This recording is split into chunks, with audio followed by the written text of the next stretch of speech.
रविवार को the MSG foundation द्वारा लखनऊ के राजाजीपुरम LDA कॉलोनी में स्थित जयपुरिया स्कूल के पास बसी गरीबों की झुग्गी झोपड़ी में गरीब बच्चों के लिए 9 वर्ष पर एक कार्यक्रम का आयोजन किया गया, जिसमें मुख्य अतिथि के तौर पर जानी मानी हस्ती वरिष्ठ पत्रकार प्रज्ञा मिश्रा मौजूद रहीं तथा विशिष्ट अतिथि के रूप में वरिष्ठ पत्रकार भरत यादव व कल्बे आबिद मेमोरियल स्कूल की प्रिंसिपल शबनम रिजवी मौजूद रहीं।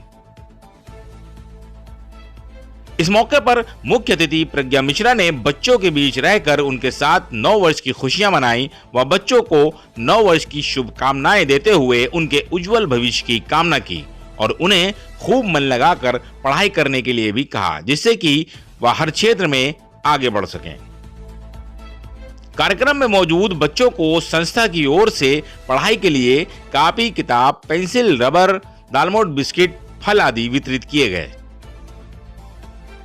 इस मौके पर प्रज्ञा मिश्रा ने कहा कि मुझे इस बात की खुशी है कि हम आज साल के इस पहले दिन को समाज के गरीब बच्चों के साथ मना रहे हैं। उन्होंने बच्चों के बीच रहकर 9 वर्ष के अवसर पर खूब मौज मस्ती की।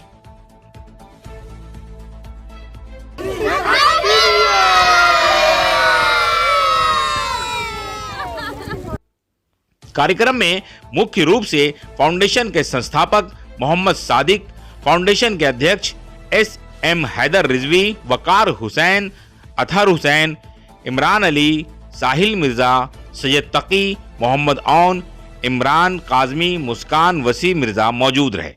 देखिए, मैं लखनऊ में राजाजीपुरम के पास जयपुरिया के पास एक बस्ती है जिसके बारे में मुझे भी नहीं पता थी, हमारी नज़र में भी नहीं थी, लेकिन ये सादिक जी हैं, MSG फाउंडेशन है इनका, तो यही छोटे छोटे बच्चों के लिए उनकी मदद कर रहे हैं अपनी फाउंडेशन की सहायता से।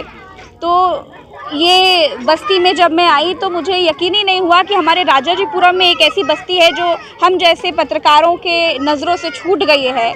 तो मुझे देख के बड़ी हैरानगी हुई और मैं इस बात का पूरा ध्यान रखूंगी कि यहाँ के बच्चों के लिए मुझसे जो भी मदद हो पाए वो मैं करूँगी, और साथ ही साथ MSG फाउंडेशन जो इनका है तो इसके लिए भी मैं पूरी सहायता करूंगी। इनके साथ हूँ, इनके साथ खड़ी हूँ, जो भी इनको ज़रूरत पड़ेगी मैं हमेशा खड़ी रहूँगी और इन बच्चों के साथ तो मैं हूँ। मैडम ये बताइए, क्या आपको ये लगता है कि ऐसी बस्तियां जो हैं जहां पे तालीम की कमी है और लोग गरीब हैं जिनका खाने को नहीं है, ऐसी बस्तियों पे सरकार को भी ध्यान देना चाहिए? बिल्कुल देना चाहिए, क्यों नहीं देना चाहिए भाई। सरकार का काम ही यही है कि उनकी सत्ता में कोई भी एक बच्चा भी किसी भी ज़रूरत से छूटा ना हो। तो पढ़ाई, शिक्षा सबसे बड़ा अधिकार है हर बच्चे का, तो ज़रूरत है भाई कि सरकार की नज़रों में भी जाए और इस तरह की बस्तियों का वो कल्याण करें। अच्छा, एक सवाल ये है, आप एक पत्रकार हैं और आपको देखा गया है कि आप जो हैं एकदम निष्पक्ष पत्रकारिता करती हैं, तो क्या कभी आपको किसी तरह की परेशानियों का सामना करना पड़ा क्योंकि आप एकदम खुले अल्फाजों में लोगों को बोलती हैं? ये परेशानियां क्या हैं, संघर्ष है जीवन का, तो वो संघर्ष ही चलता जा रहा है और परेशानियां गिनाने से परेशानियां हल नहीं होती।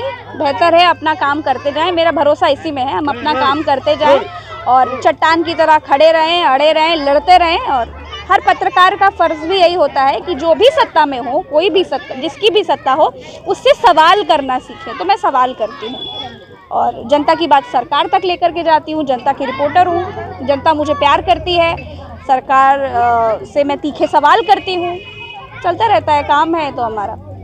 आखिरी में क्या संदेश देना चाहती हैं? आज नए साल का पहला दिन है, क्या इन बच्चों के लिए और क्या उन लोगों के लिए जो गोदी मीडिया है उन लोगों के क्या संदेश है?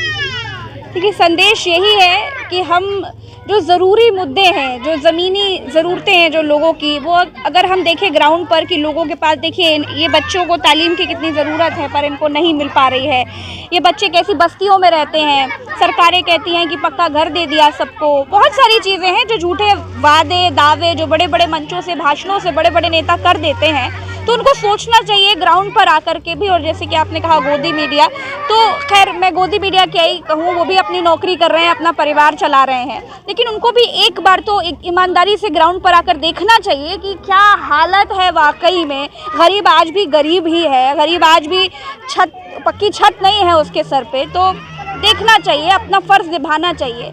पत्रकारिता अगर पढ़ी है, सीखी है, तो असल में करनी चाहिए, ज़मीन पर करनी चाहिए, दावों में नहीं करनी चाहिए। अफवाहों से और सूत्रों से पत्रकारिता नहीं होती, ज़मीन पर आकर तथ्यों से पत्रकारिता होती है। आपके बारे में जैसे कि सुनने को आता है कि इस तरह के जो कार्यक्रम होते हैं उसमें आप जरूर समय निकाल के जाती हैं और ऐसी संस्थाओं को मदद भी करती हैं जो इस तरह के कार्य करती हैं। इस संस्था को किस तरह की मदद रहेगी? मुझसे जो हो पाएगी। सबसे पहले तो मैं जो सबसे ज़रूरी बात कह सकती हूँ कि मैं इन बच्चों की आवाज़, इनकी फाउंडेशन की आवाज़ जो भी होगी सरकार तक पहुँचाऊँगी और सरकार से मदद दिलवाऊंगी इनकी, जो भी हो सकेगा। सबसे पहले तो मैं ये कहूँगी और उसके बाद सादिक जी हमारे अपने भाई हैं, जब फ़ोन करेंगे हाजिर हो जाऊंगी। भाई साहब, क्या नाम है आपका? मेरा नाम मोहम्मद सादिक है। किस तरह से, किस नाम से संस्था चलती है आपकी और ये किस तरह से काम करती है? मेरी संस्था का नाम मदद सहयोग गाइडेंस है। ये संस्था मलिन बस्तियों पे काम करती है।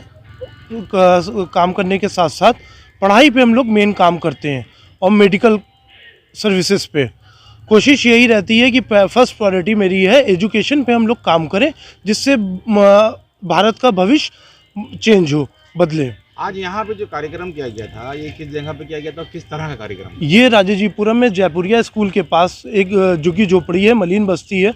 यहाँ ये लोग असम के लोग हैं और इन बच्चों के लिए मैंने अभी एक हफ़्ता पहले आके देखा था। इन बच्चों को कुछ तालीम के लिए कोई सुविधा नहीं थी, तो मैंने यहाँ पे कल से इंशाल्लाह मैं कोचिंग स्टार्ट करूँगा।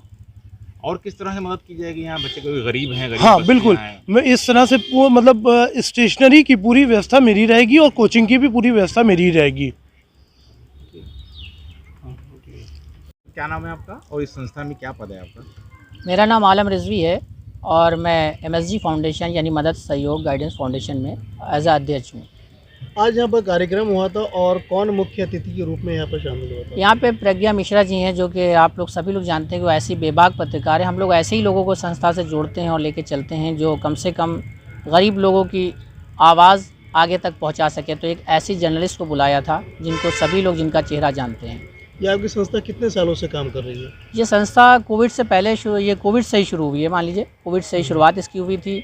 सादिक साहब ने इसकी शुरुआत की थी और शुरुआत बहुत छोटे स्तर से की थी, बिस्किट दालमोट से, और गरीबों की मदद उस तरीके से। जब भूखमरी लोगों की थी तो ये खाना वगैरह ले जाते थे और ये आज इस तरह से संस्था आगे बढ़ गई जो आपके सामने है। ये संस्था जो है सरकार के जिस तरह से सहयोग से चलती है या आप लोग अपनी तरह से? अभी फ़िलहाल सरकारी सहयोग इस संस्था को नहीं है, लेकिन इसके लिए हम लोग कोशिश में लगे हैं कि सरकारी स्कीमें हम लोगों को मिल पाएंगी अगर, तो हम लोग और अच्छे से इसके लिए काम कर सकेंगे।